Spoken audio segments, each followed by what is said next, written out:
In the name of God, with you is Mustafa Yasser. In this video, we will talk about the basics you need to know to start using like professionals. If you haven't watched the first video where we explained what Notion is and why we use it, I'll leave the link below in the description. Let's get started.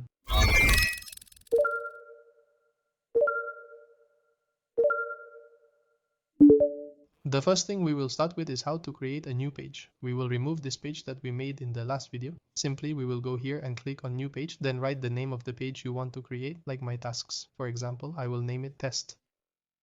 You can also add an icon and a cover image to make the page look unique. Like here, for example, there are many icons here as well. And you can upload any icon you have from here. For example, we can add a cover from here.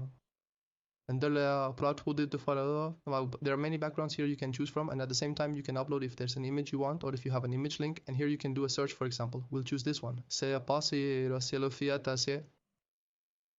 Now the page is ready for us to start adding our content. So what are blocks and how can we use them? Blocks are elements or content that you add inside the page. Let me explain the basic types and show you how to use them. To access or add a block, we press slash, and the blocks you can add on Notion will start to appear. The first thing is regular text, which is just text that you can choose and write anything you want. For example, in the name of God, here.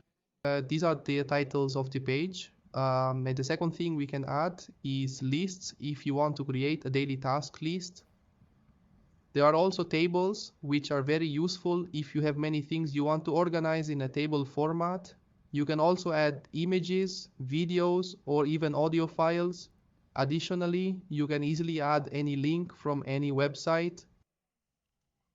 These are the most important blocks that we will use in the rest of the blocks. We will be able to see them in the upcoming videos. A very nice feature in Notion is these ready-made templates, which save you a lot of time to open. Click here and you will find a large collection of templates that you can use right away. Let's choose a simple template and see how it looks.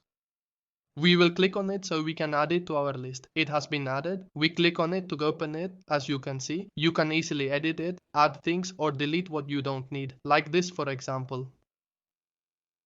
So here we can write the tasks we want. If you want something specific to you, you can start from scratch and do it in the way that suits you. And that's what we will learn together in the upcoming videos. And with that, we have learned some things you need in Notion to start using it daily. If you have any questions or a specific topic you'd like me to explain, write it below in the comments. And don't forget to like the video and subscribe to the channel so you get all the new videos. See you in the next video. Bye.